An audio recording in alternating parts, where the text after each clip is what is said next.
I stood at my brother Brandon's wedding reception, microphone in hand, about to make an announcement.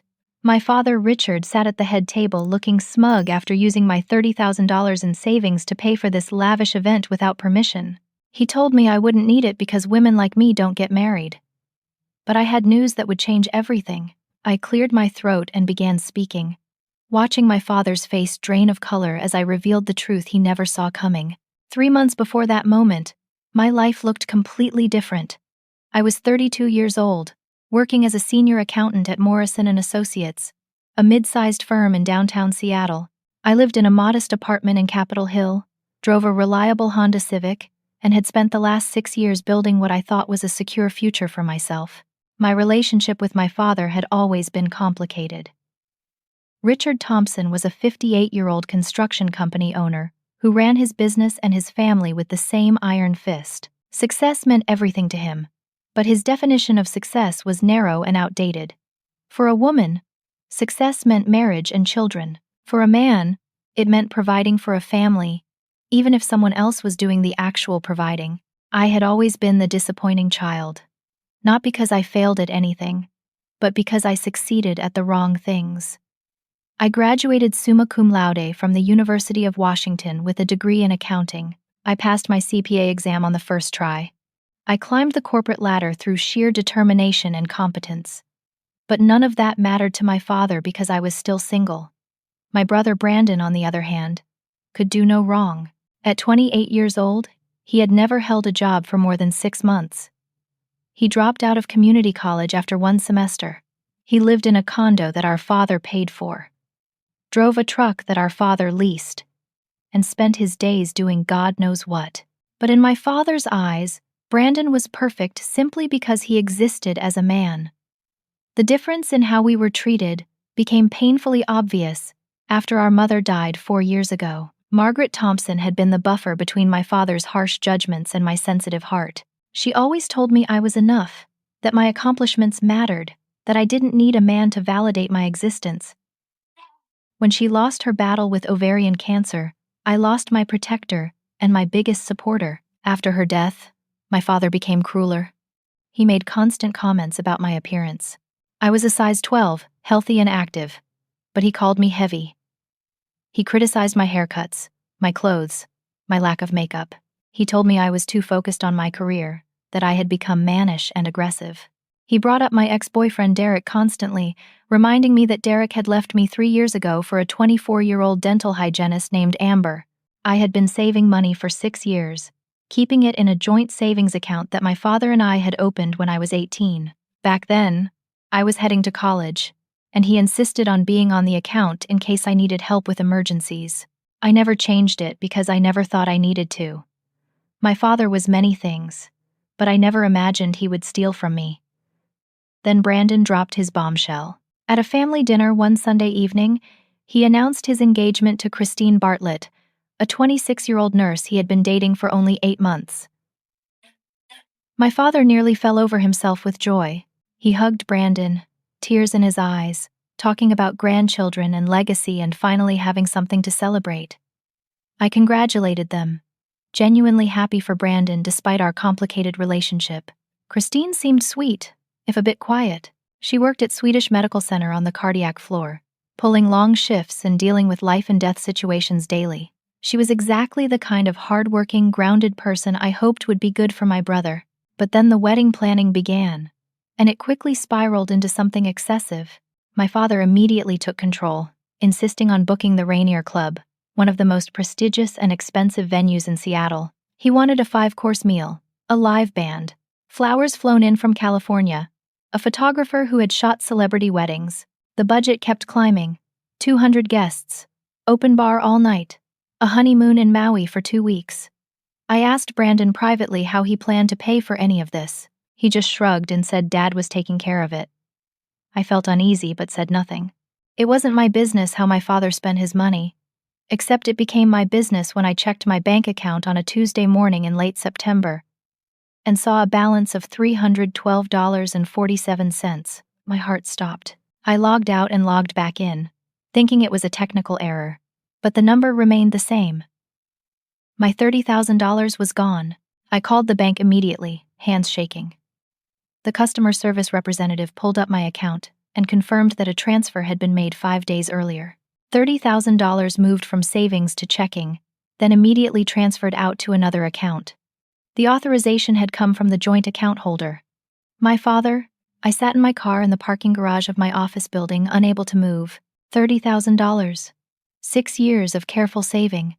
Every bonus, every tax refund, every dollar I could spare had gone into that account. I was planning to use it as a down payment on a house. I had been looking at listings, meeting with a real estate agent, dreaming of having something that was truly mine.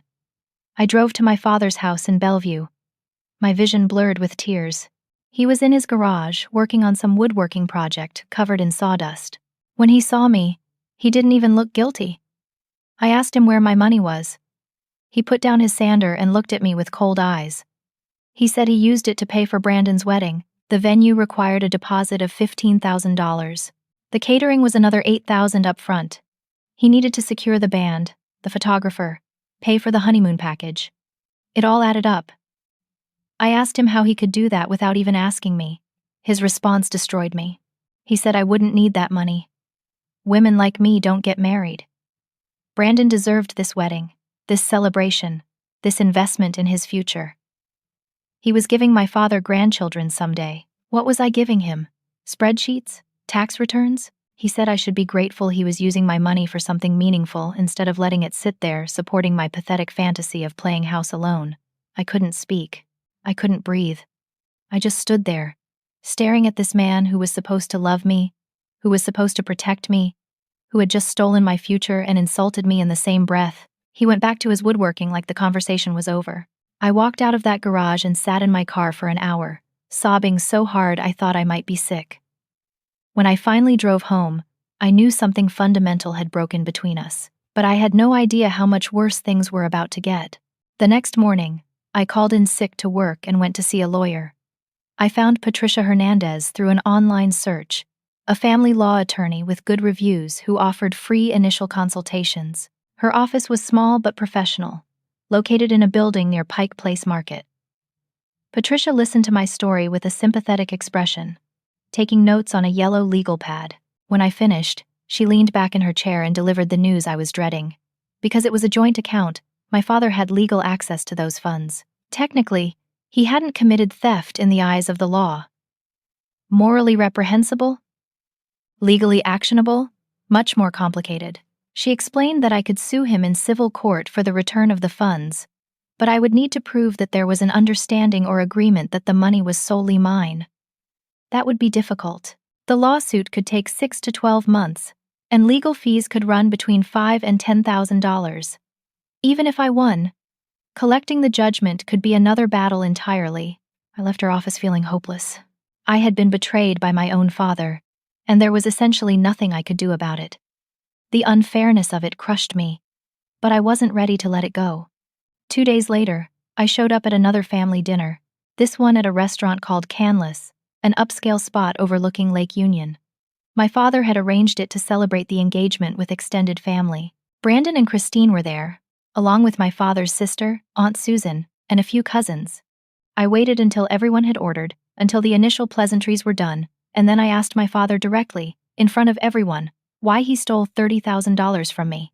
The table went silent. Aunt Susan's fork stopped halfway to her mouth. Brandon's face flushed red. Christine looked down at her plate.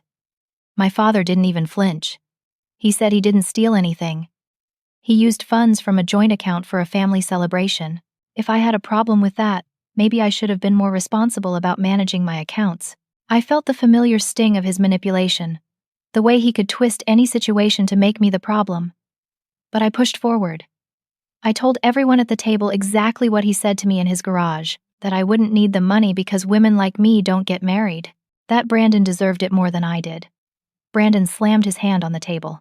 He said I was being selfish and dramatic. This was supposed to be a happy time, and I was ruining it with my bitterness. He said I should be happy for him, that family is supposed to support each other. I asked him if he knew where the money came from. He looked away, which told me everything.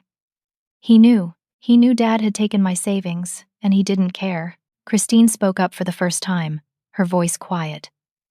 She said she didn't know about any of this, that Brandon told her his father was paying for the wedding with his own money. She looked at Brandon with something that might have been disappointment. My father then launched into a speech about how I had always been difficult, always been jealous of Brandon, always needed attention. He brought up my weight again, said maybe if I took better care of myself, I wouldn't be alone. He mentioned Derek, said Derek probably left because I was too career-focused, too stubborn, too masculine in my ambitions.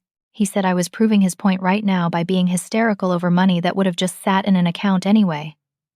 Brandon needed help getting started in life. That's what parents do. They help their children succeed. But I didn't need help, did I? I had my precious career, my apartment, my independence.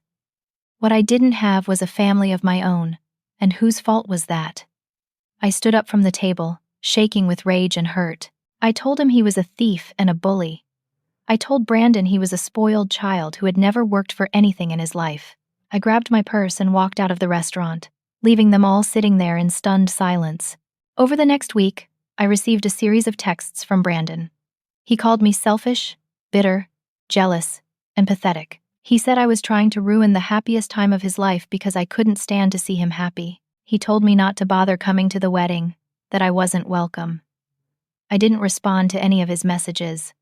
I blocked his number and tried to move on with my life. But the betrayal festered inside me like an infected wound. Then my Aunt Susan called. She was crying. She apologized for not speaking up at the dinner, said she was too shocked to process what was happening in the moment. She admitted that my father had always favored Brandon, even when we were children.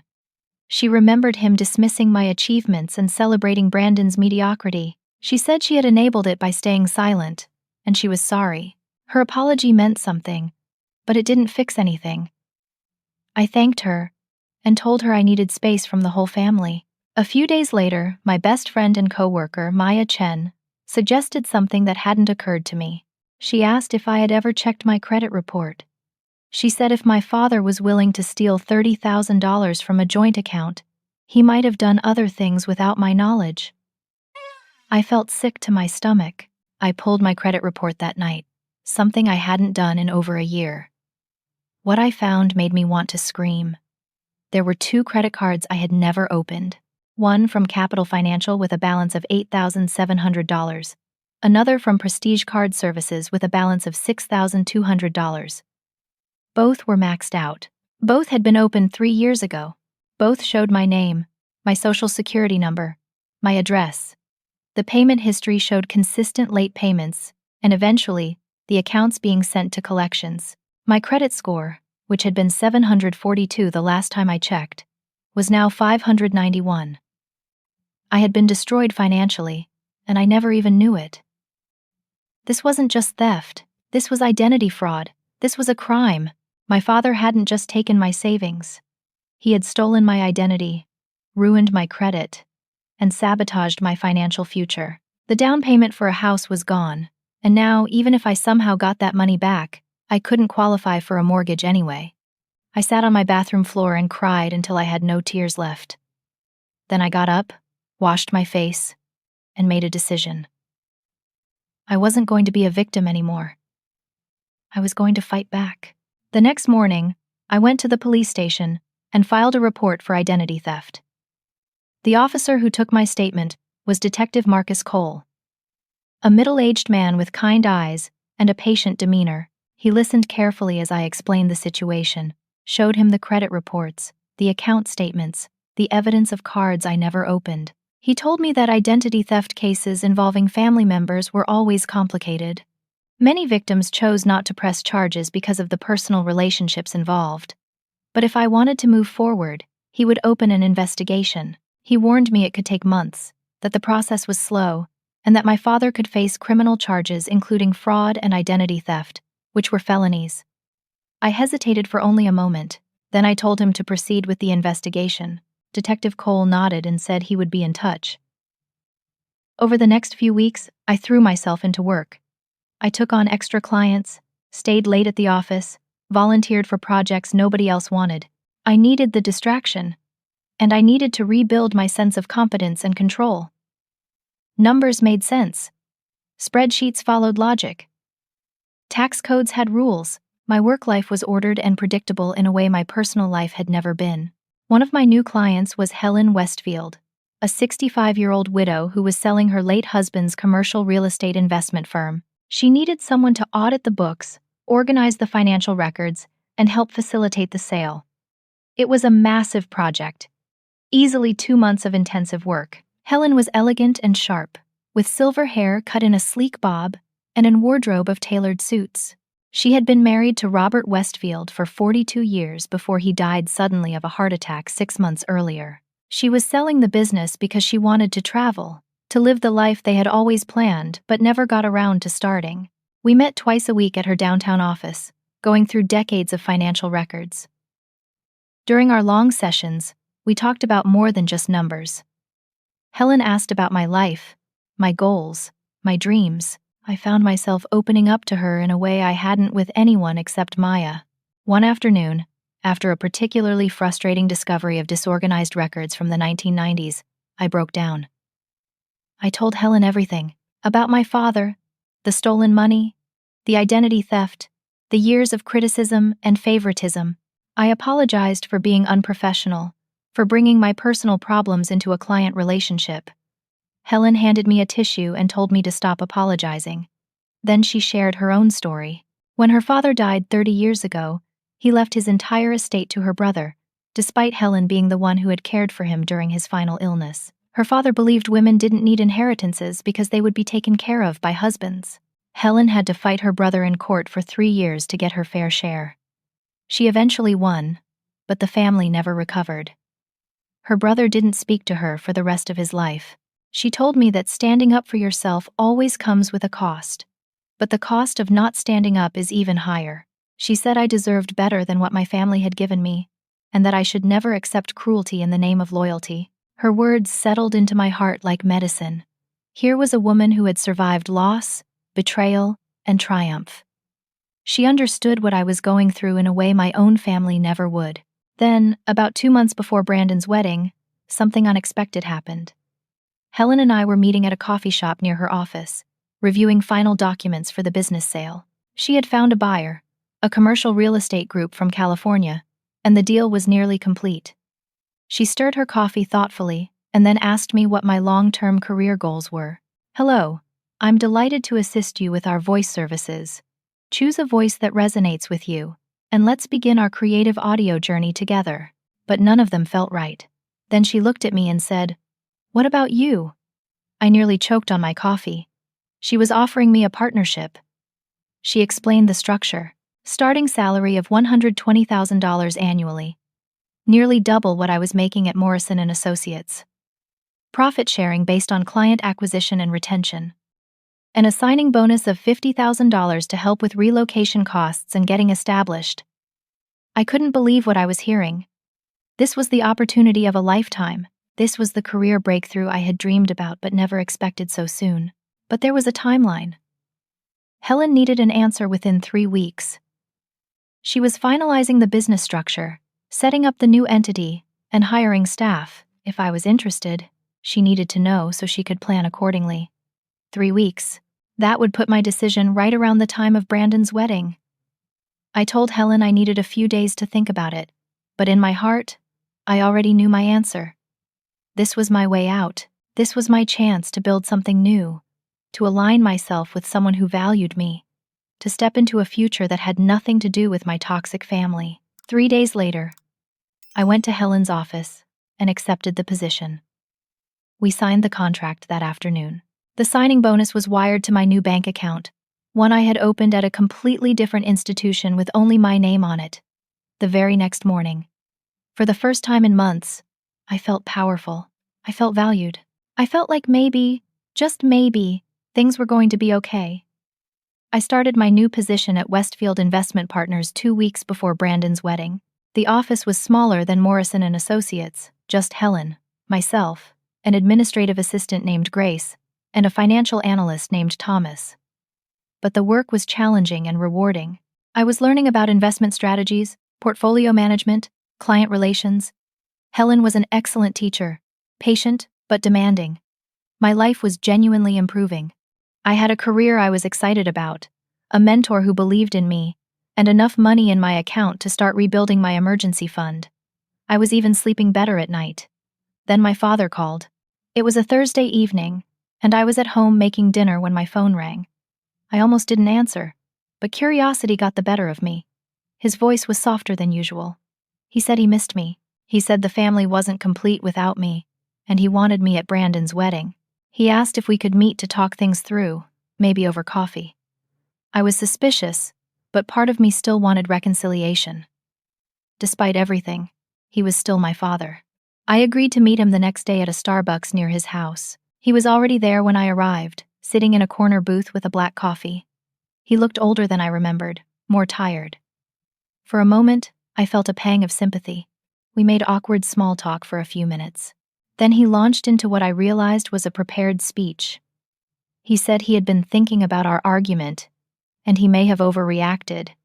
He said families fight, but they always come back together. He wanted me at the wedding because Brandon was my brother, and family is supposed to support each other through important life events. I noticed he didn't actually apologize.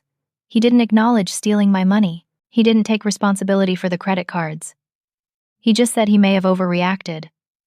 I asked him directly about the $30,000. He shifted uncomfortably in his seat. He said it was complicated, that the wedding expenses got out of control, that he was helping Brandon get started in life. He said parents make sacrifices for their children, and sometimes those sacrifices are hard for the children to understand until they become parents themselves. I asked him about the credit cards. His face went pale. He set down his coffee cup and stared at the table. For a long moment, he said nothing. Then he admitted it. He said he opened the cards 3 years ago, when his construction business hit a rough patch. He needed money to cover payroll and couldn't get approved for business credit because of some tax issues. He planned to pay off the balances before I ever found out, but business stayed slow, and the balances kept growing, and then it felt like it was too late to tell me. He said this like it was a reasonable explanation, like stealing my identity and destroying my credit was just an unfortunate mistake, an oversight, a plan that didn't work out. I asked him if he understood what he had done to me. I told him about my credit score, about how I couldn't qualify for a mortgage now even if I had the down payment. I told him about the detective's investigation, about the potential criminal charges. His expression changed from uncomfortable to angry. He said I was making a big deal out of nothing.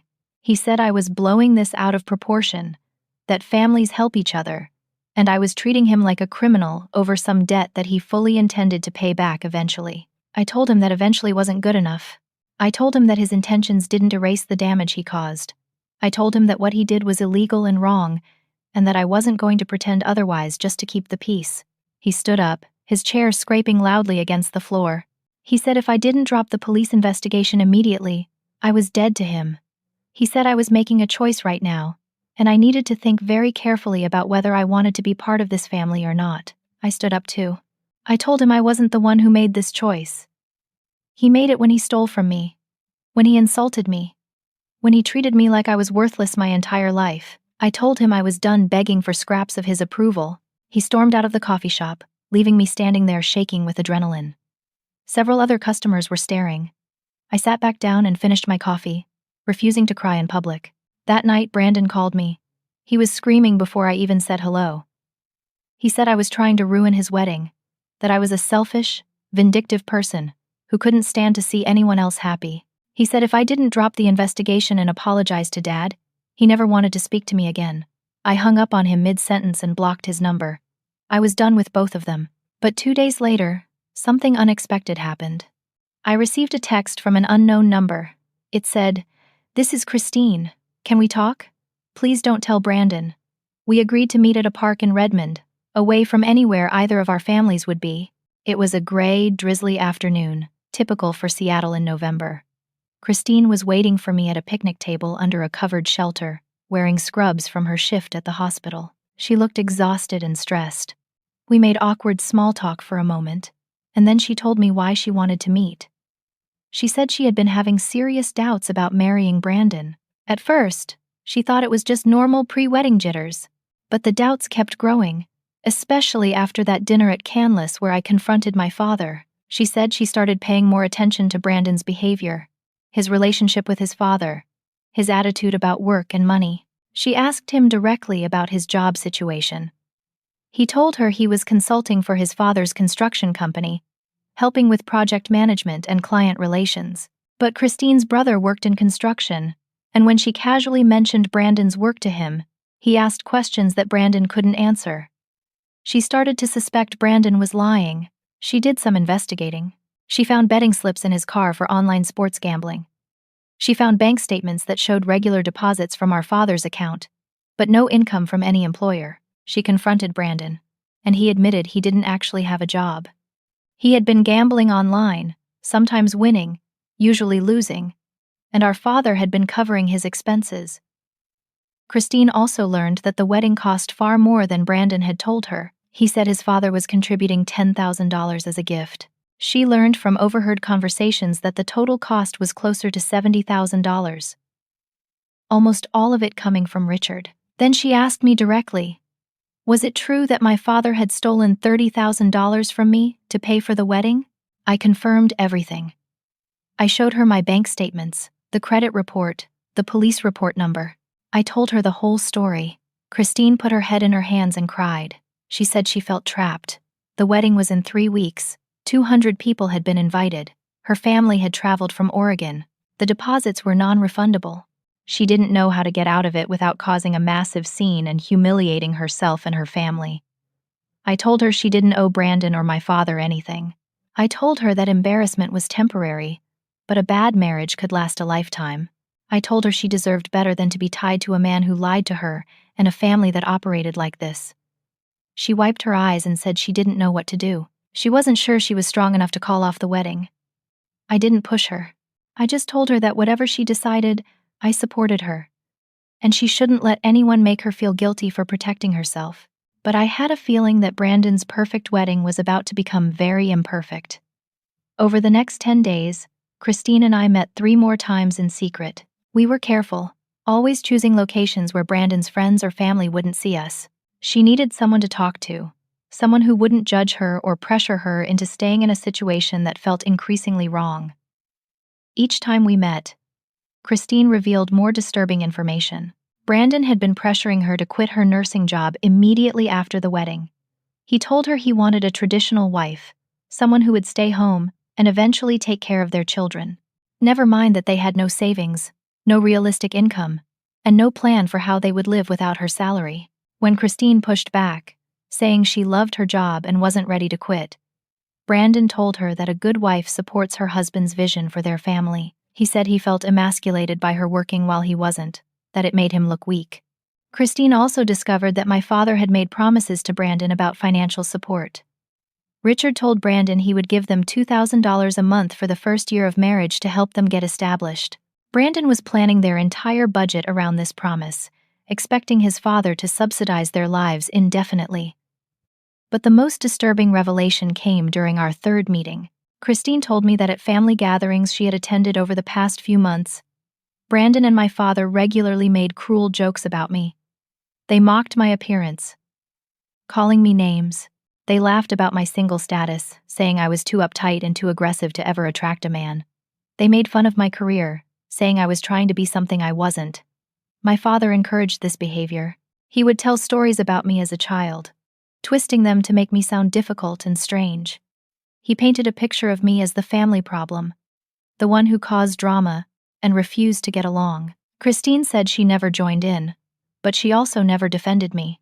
She felt ashamed of that now.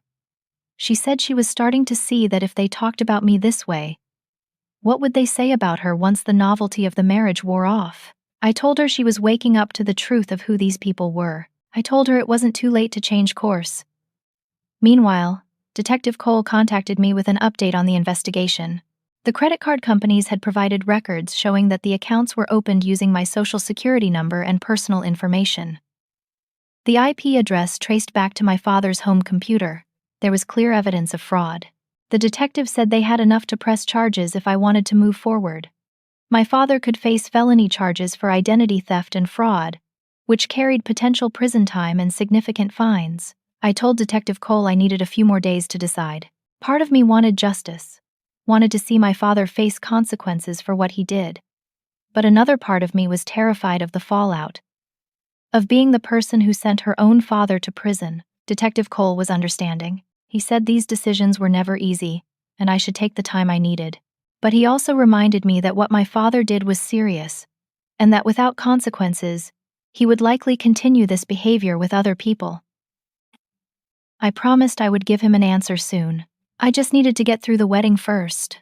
Christine called me 6 days before the wedding. Her voice was steady, resolved. She told me she had made her decision.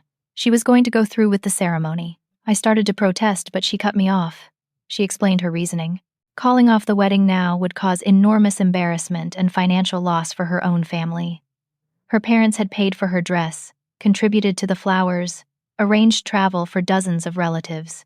They were good people who didn't deserve to be caught in the middle of this mess.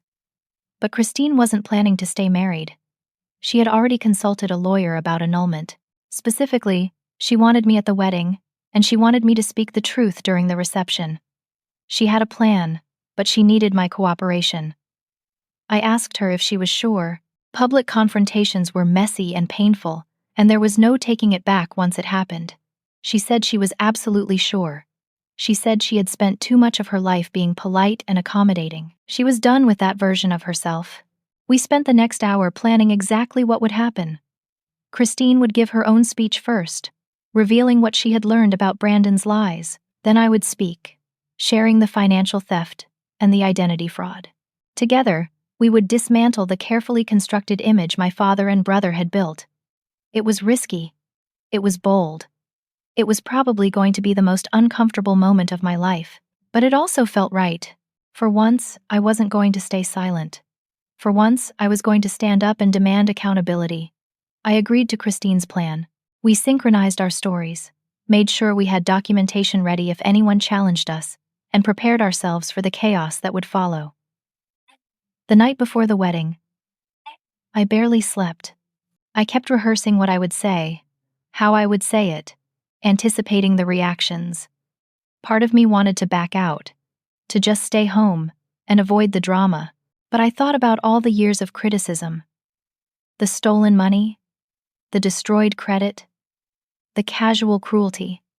I thought about Christine, about to marry into this family without fully understanding what she was getting into. No, I was done being silent. I was done protecting people who never protected me. Tomorrow, at Brandon's wedding, the truth was coming out, and I was going to be the one to tell it. The wedding was held at the Rainier Club, an exclusive venue in downtown Seattle with views of Elliott Bay. I arrived exactly on time, wearing a navy blue dress I had bought specifically for this occasion. It was elegant and professional, the kind of outfit that said I belonged there and couldn't be easily dismissed. The moment I walked into the reception area, heads turned. My father's sister, Aunt Susan, looked relieved to see me. A few cousins seemed surprised. But most people just looked confused, probably wondering if I was supposed to be there given all the family drama they had undoubtedly heard about. Then my father saw me. His face turned bright red, and he started walking toward me with purposeful strides. Brandon appeared beside him, his face twisted in anger. Brandon reached me first. He said I needed to leave immediately, that I wasn't welcome, that I was going to ruin his day. He started to reach for my arm, probably to escort me out. That's when Christine appeared. She was in her wedding dress, a beautiful lace gown that probably cost thousands of dollars. She stepped between Brandon and me, her voice calm but firm. She told Brandon that she had invited me. She said I was her guest, and I had every right to be there. Brandon looked at her like she had grown a second head. He tried to argue, but Christine just walked away, leaving him standing there sputtering. My father pulled me aside into a corner near the coat check. He leaned in close, his voice a harsh whisper. He said if I did anything to ruin this wedding, he would make sure I regretted it for the rest of my life. He said I was already out of the family, but he could make things worse for me. He had connections, business relationships, ways of making my life difficult. I looked him in the eye and told him I wasn't afraid of him anymore. I told him to enjoy the wedding he stole from me to pay for. Then I walked away, leaving him standing there, furious and impotent. The ceremony took place in the main ballroom, with rows of white chairs facing an elaborate floral arch. I sat in the back, watching as 200 guests filed in. The ceremony was traditional and beautiful. Brandon stood at the altar looking nervous. Christine walked down the aisle on her father's arm, her face carefully neutral. The officiant, a friend of the family who was ordained online just for this occasion, went through the standard vows. Brandon's voice was loud and confident when he said, "I do." Christine's voice was quieter, but she said the words. They were pronounced husband and wife. Everyone applauded. If I hadn't known better, I would have thought it was a perfect wedding. The reception began immediately after, with cocktails and appetizers, while the wedding party took photos. I stayed in the background, nursing a glass of wine and preparing myself for what was coming. Dinner was served around 7 in the evening. 5 courses, just as my father had wanted. Seared scallops, butternut squash soup, arugula salad, filet mignon with roasted vegetables, and a trio of desserts. The meal alone probably cost $15,000. After dinner, the speeches began. The best man, Brandon's friend from high school named Jake, gave a rambling, slightly drunk speech full of inappropriate jokes about Brandon's bachelor party. Everyone laughed politely. Then my father stood up. He tapped his wine glass to get everyone's attention, and the room fell silent. His speech was masterful in its manipulation. He talked about the joy of seeing his son get married, about the sacrifices parents make for their children, about doing whatever it takes to give your family the best possible start in life. He talked about hard work and dedication and family values. He specifically mentioned doing whatever it takes to make sure Brandon had the perfect wedding, the perfect celebration, the perfect beginning to his marriage. He said no expense was too great, no sacrifice too large, when it came to ensuring his son's happiness. He never mentioned me, not once. It was as if I didn't exist. The guests applauded. My father sat down, looking satisfied, soaking in the admiration. Then Brandon's best man gave a crude speech about marriage and relationships that made several older guests visibly uncomfortable. A bridesmaid gave a sweet speech about Christine being a wonderful friend. Another groomsman told a story about a fishing trip. The speeches seemed to be winding down. The DJ was preparing to start the dancing portion of the evening. That's when Christine stood up. She was still in her wedding dress, looking beautiful and ethereal in the soft lighting. She picked up a microphone from the DJ's table and walked to the center of the dance floor. She thanked everyone for coming, her voice steady and clear. She said it meant so much to have friends and family here to celebrate this important day. Then her tone shifted. She said that before they moved on to dancing and celebration, she needed to share some truths with everyone present. Truths that she had only recently learned. Truths that changed her understanding of the man she had just married and the family she had joined. The room went very quiet. Brandon stood up from the head table, looking confused and nervous. Christine revealed that Brandon had lied to her about having a job. She said she discovered he was unemployed and had been for the entire time they dated. She said his father had been supporting him financially, giving him money that Brandon pretended to earn.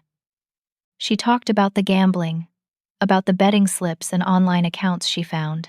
She said Brandon had debts she didn't know about, problems he had hidden from her. She revealed that the wedding cost nearly $70,000.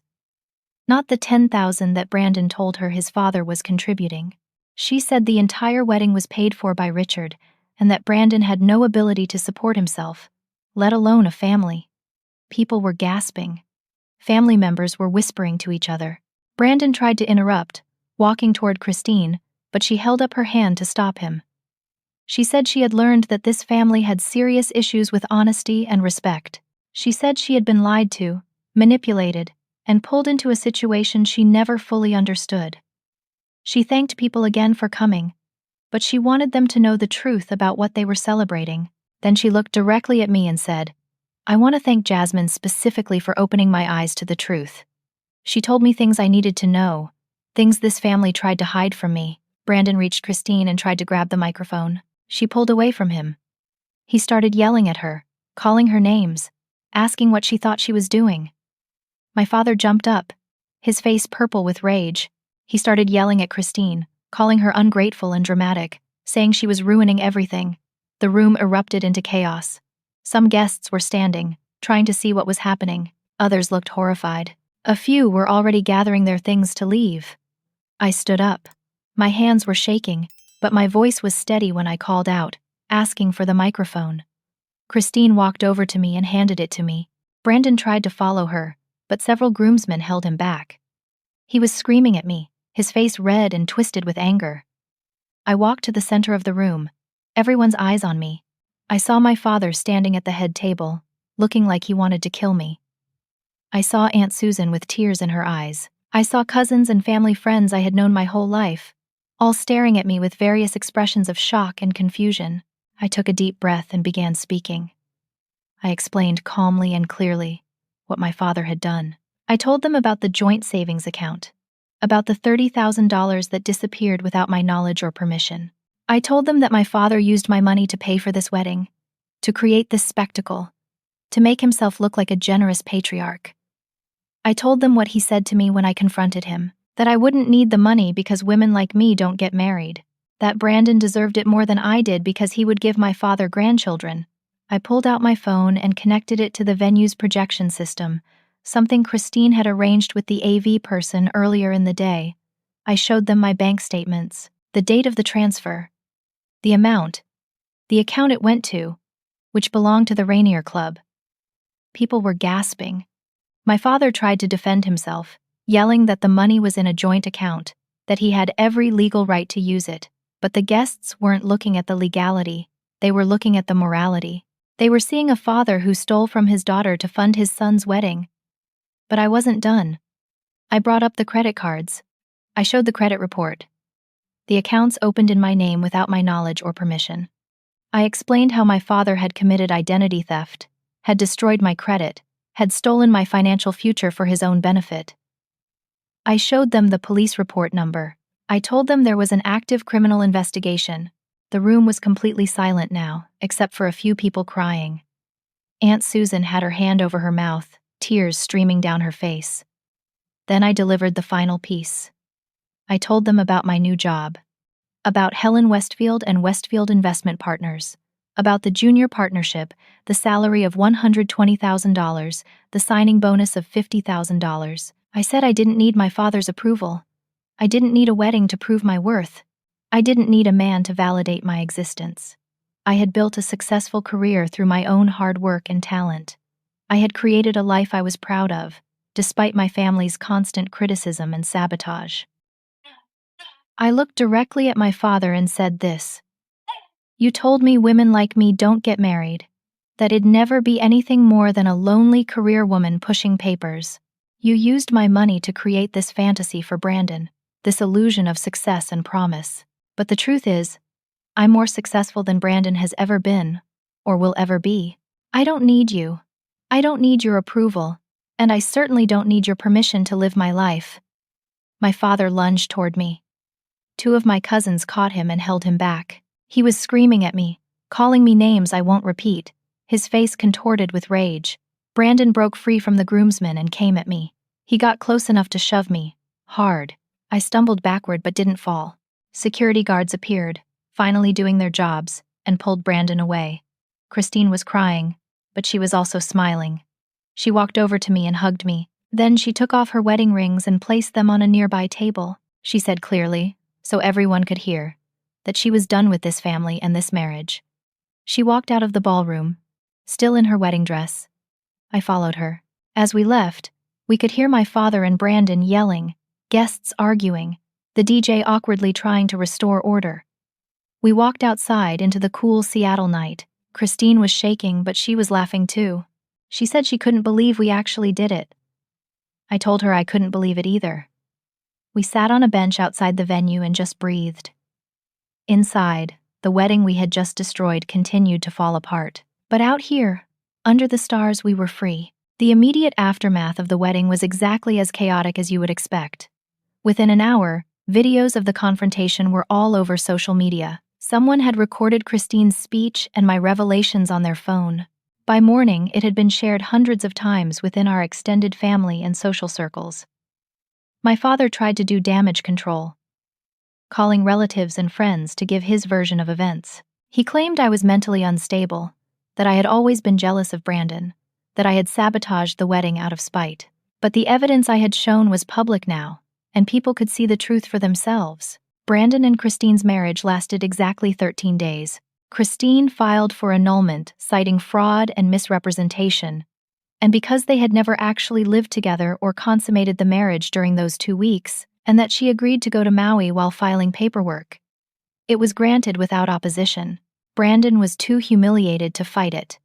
Christine moved back to her parents' house in Portland and started therapy. She told me later that the whole experience, while painful, taught her to trust her instincts and to never ignore red flags just to keep the peace. We stayed in touch, texting regularly. She became one of my closest friends, bonded by the shared experience of escaping my family's dysfunction. The police investigation into my father continued. Detective Cole kept me updated as the case progressed. My father's lawyer tried to negotiate a settlement, but I had decided I wasn't interested in just getting my money back. I wanted accountability. Eventually, my father agreed to a plea deal. He paid full restitution. The $30,000 he stole from my savings, plus the $15,000 in fraudulent credit card debt, plus interest and fees. The total came to $52,800. In exchange for paying restitution and agreeing to 3 years of probation, the felony charges were reduced to misdemeanors. He avoided prison time, but now had a criminal record. He had to refinance his house to come up with the money. I deposited every cent into my new savings account and felt no guilt whatsoever. Brandon's life fell apart in the weeks following the wedding, without my father's financial support, which stopped after the criminal investigation became public. He had to face reality for the first time in his life. He moved in with his friend Jake for a while, then eventually found a small apartment in Kent. To my genuine surprise, he got a job, a real job, working at a warehouse for a shipping company. It was hard. Physical labor, loading trucks, and managing inventory. The pay was modest, but it was honest work. About 2 months after the wedding, Brandon reached out to me. He sent a long text message apologizing for everything. He said working a real job, paying his own bills, and facing the consequences of his choices had opened his eyes to how entitled and destructive he had been. He said he was ashamed of how he treated me, of how he enabled my father's cruelty, of how he benefited from my suffering without caring. He didn't make excuses. He didn't ask for forgiveness. He just apologized and said he hoped someday I might be willing to talk to him again. I didn't respond right away. I needed time to process whether I even wanted him in my life. But after a few weeks, I agreed to meet him for coffee. It was awkward and painful, but it was also honest. He had changed. Not completely, not overnight, but enough that I could see the beginnings of a better person emerging. We started meeting occasionally, very slowly rebuilding some kind of relationship. I set firm boundaries. I made it clear that trust had to be earned back over time, and that one apology didn't erase years of damage. He accepted that. My father, on the other hand, took longer to reach out. For 6 months after the wedding, I heard nothing from him. Then, one day in May, I received a letter in the mail. It was 8 pages long, handwritten on legal pad paper. In it, my father finally truly apologized. He acknowledged the years of favoritism, the constant criticism, the financial theft, the identity fraud. He admitted that he had projected his own insecurities and traditional values onto me, that he had been threatened by my independence and success. He wrote about growing up in a different era, about how his father had taught him that men provide and women depend, and how terrifying he found the idea of a daughter who didn't need anyone. He said my mother's death had made everything worse, that he had lost the one person who balanced him out and made him a better father. He said he was in therapy, working on understanding why he behaved the way he did. I said maybe in the future we could try to have a relationship, but it would be on my terms, with clear boundaries, and only if he demonstrated real, lasting change. He responded with a simple thank you and a promise to respect my timeline. Meanwhile, my life was genuinely thriving. Westfield Investment Partners was growing. Helen and I made an excellent team. I discovered I had a talent for client relations and investment strategy. We brought on new clients, expanded our services, and became known as a boutique firm that provided personalized, ethical financial guidance. My income increased. I rebuilt my credit score, which took time and effort but was achievable with careful management. I saved aggressively and, a year after the wedding, I bought a small house in the Greenwood neighborhood. It had 2 bedrooms, a tiny yard, and a kitchen with good light. It was mine, and mine alone. I also started dating again. Not seriously at first, just casual coffee dates and dinners. I wasn't in a hurry to find a partner. I was focused on building a life I loved, regardless of whether I was alone or with someone. Then I met Andrew Chen through work connections. He was a financial advisor at a different firm, someone Helen knew professionally. We met at a networking event and hit it off immediately. He was kind, funny, emotionally intelligent, and completely supportive of my career ambitions. We took things slow. I was honest with him about my family situation, about the trauma I was working through in therapy. He never pushed, never demanded more than I was ready to give. 6 months into dating, I knew he was someone special. Helen became the mother figure I desperately needed. She invited me to holidays at her home, introduced me to her friend group, celebrated my victories, and supported me through challenges. She filled a void I didn't even realize was there. Maya, my friend from Morrison and Associates, remained one of my closest confidants.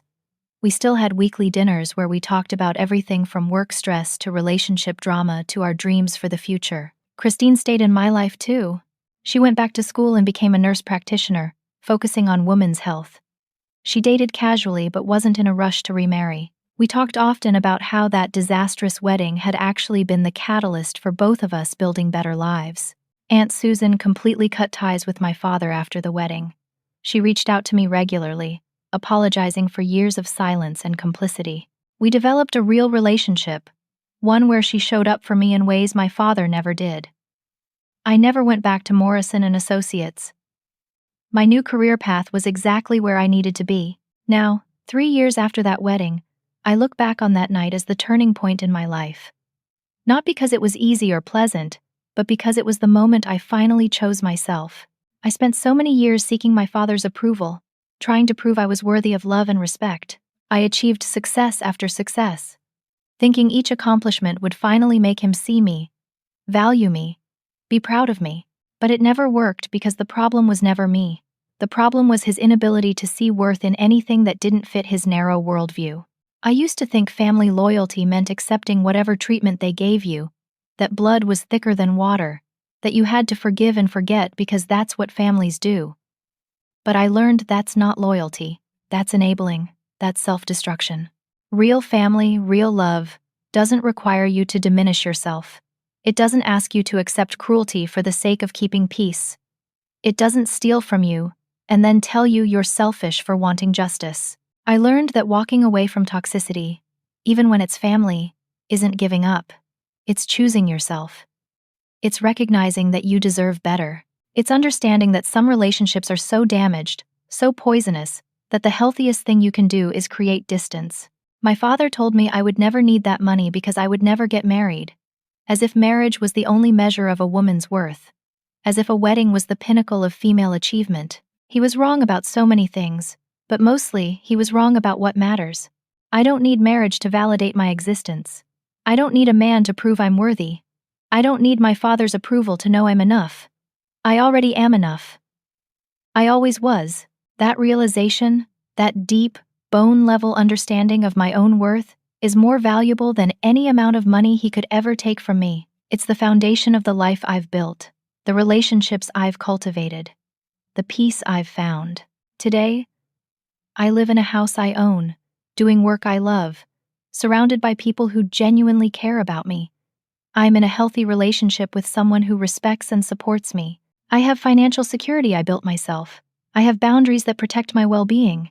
I have a life that reflects my values, not someone else's expectations. Sometimes I wonder what would have happened if I had stayed silent at that wedding, if I had swallowed my pain and pretended everything was fine. I would still be stuck in that toxic pattern, still seeking approval from someone incapable of giving it, still sacrificing myself for people who didn't value the sacrifice. Standing up at that wedding and telling the truth was terrifying. Watching my father's face as I exposed his theft. Watching Brandon's wedding collapse, knowing I was the one who caused that chaos. All of it was excruciating. But it was also liberating.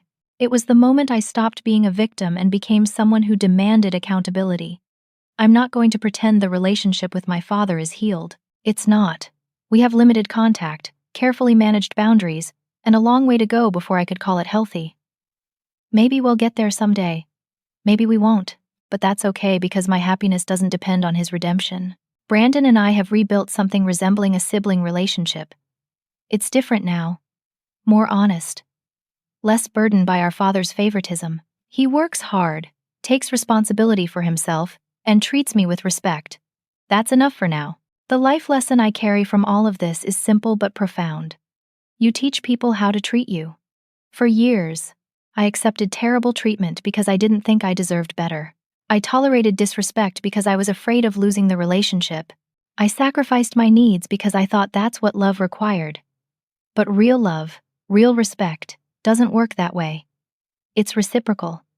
It's supportive. It lifts you up instead of tearing you down. And if someone in your life, even family, can't offer that kind of love, you have the right to walk away. You have the right to choose peace over connection. You have the right to build a life that honors who you are, not who someone else wants you to be. To anyone listening who recognizes themselves in my story, who has a parent or family member who makes them feel less than, who has been told they're not enough, I want you to know this. You are enough. Your worth is inherent, not earned. Your value doesn't depend on someone else's ability to see it. Standing up for yourself might cost you relationships. It might be messy and painful and complicated, but the cost of not standing up for yourself is far higher.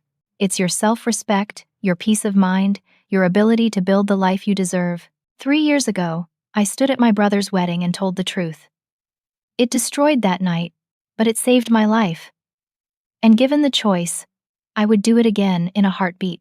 Now I want to hear from you. Have you ever had to choose between family loyalty and your own well-being? Have you stood up to someone you love because staying silent was destroying you? How did you find the courage to put yourself first? Share your story in the comments. Your experience might be exactly what someone else needs to hear.